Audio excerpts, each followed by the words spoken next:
Over the past 6 months, life has only gotten worse. 4 years ago, I fell head over heels for a coworker's sister. I rushed into marriage with a grin plastered on my face, without a second thought. I believed she was everything I'd ever wanted. But looking back, I realized I was projecting all my desires onto her. She played the role, looked the part, but I never truly saw who she was beneath that surface. Let this be a lesson to you. Take your time and make sure you know the person you're with. Sheila knew how to make a man feel special, like he was the only one in the world. But now I see she was just a master at getting what she wanted. She played me just like she played everyone else, and it wasn't until she decided I no longer mattered that I saw the real woman behind the mask. The change in her was gradual at first, but in the last 6 months it became undeniable. Sheila grew increasingly distant. She went from caring and affectionate to cold and detached. The shift was slow at first, but then it hit me like a ton of bricks. She started going out late with her friends, but deep down I knew most of our friends couldn't stand her. They'd been pretending for my sake, and they had seen through her long before I had. I knew something had to be done, so I called Harvey Madison. He's a private investigator. I didn't need him to tell me anything I didn't already know, but I needed the facts. Sheila had kept me in the dark long enough, and I needed answers. Took Harvey a week to dig up the truth. I felt like such a fool. Sheila was living a double life, and I'd been too blind to see it. Harvey's report, complete with photos and videos, made it all too real. I immediately scheduled 2 appointments, one with my doctor for a full STD screening and the other with a family law attorney. Family law, of course, meant divorce. As the old saying goes, a picture is worth 1,000 words. But a video of your wife in bed with another man? That doesn't speak, it screams. And I couldn't ignore it. My attorney was very helpful, advising me not to confront Sheila yet, to wait until we were prepared. He assured me that if I was worried about possible STDs, I either had them or I didn't. To keep things under control, he suggested something unusual.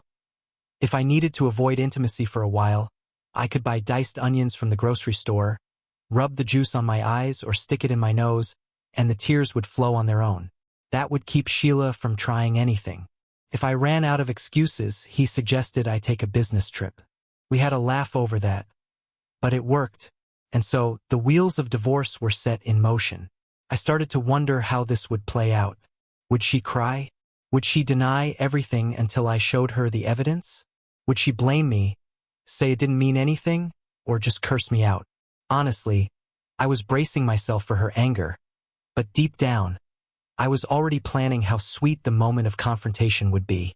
A week later, everything was in place.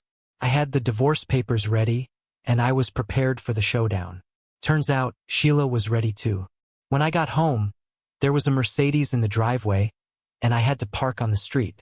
I knew that car, although I had only seen it in pictures. I had never met its owner.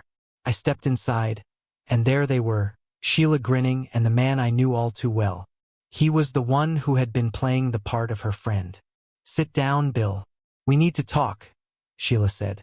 I had to fight the urge to smile. It was hard to hold back my laughter because I knew what was coming. But I kept my composure. This was going to be more satisfying than I'd ever imagined. "Sheila, we've been married for 3 years and we've known each other for 4. You've been unhappy for a year now, but it's only in the last few months that I realize you've been having an affair for at least that long. How am I doing so far?" She hesitated. "Yeah, that's about right. I figured as much," I said. "But you should know I suspected something long before you decided to confront me." Sheila looked at me with an unsettling calmness.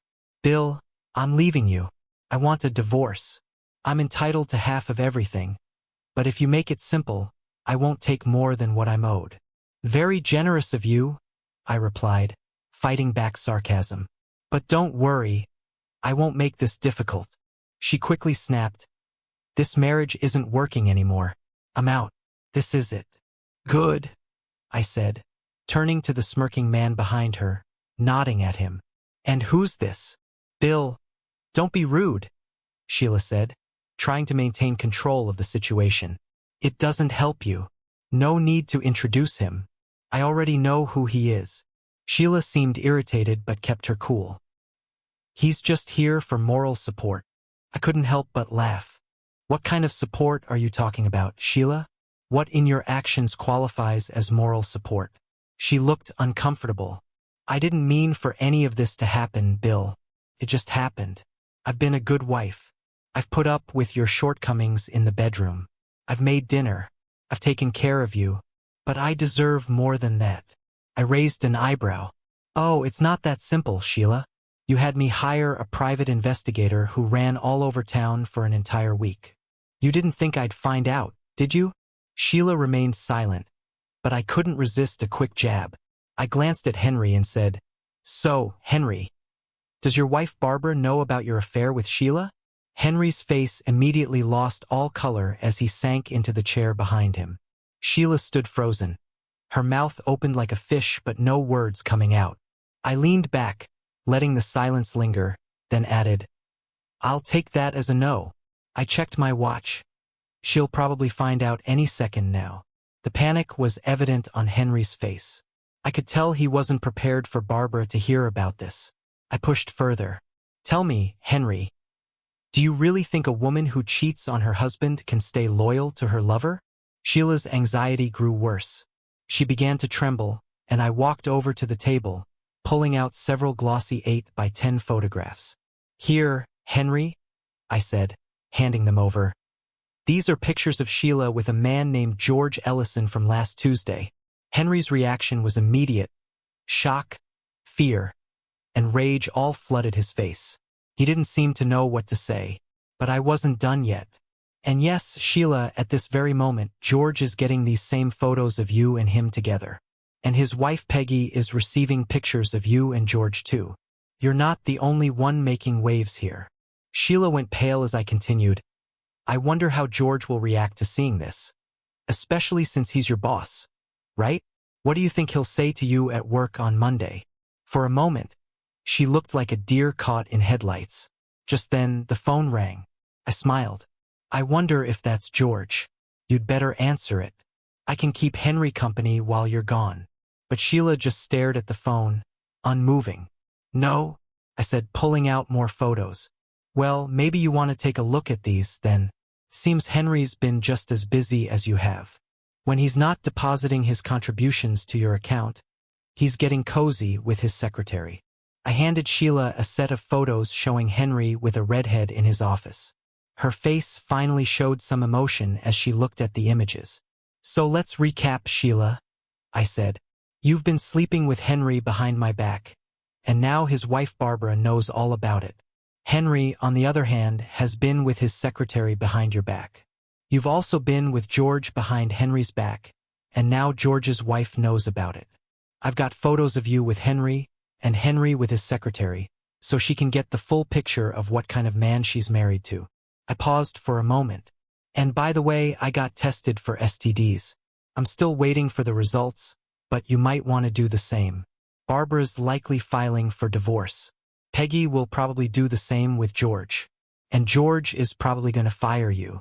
Oh, and I almost forgot. I made sure your company got copies of those pictures of you and George. I also made sure they got a lawsuit from me for what you did on your lunch hour. Neither of you will have a job come Monday." I turned to Henry and said, "Sorry, buddy, but your sleazy grin isn't going to save you here." When I was done, the room was heavy with silence. I'd wiped the smug looks off their faces, and I went to the kitchen to grab a beer. I could hear voices in the living room, but I didn't care about what they were saying. When I came back, Henry was gone and Sheila was sitting on the couch. I took a deep breath to steady myself. I didn't want the neighbors hearing me shout at her. I handed Sheila the divorce papers. "Read them, get a lawyer, sign them, and if my lawyer doesn't hear back from you, we'll see you in court. This is a no-fault state, so the property division will be fair. But don't think for a second I won't send these pictures to your parents, your sister, your cousins, and every friend you've ever had." I paused, letting the words sink in. "Oh, and if you were expecting me to move out, you're wrong. I'm staying in my own bed. You can move to the guest room until the divorce is finalized. But if you bring any of your friends into my house, just know this. I will kill you both."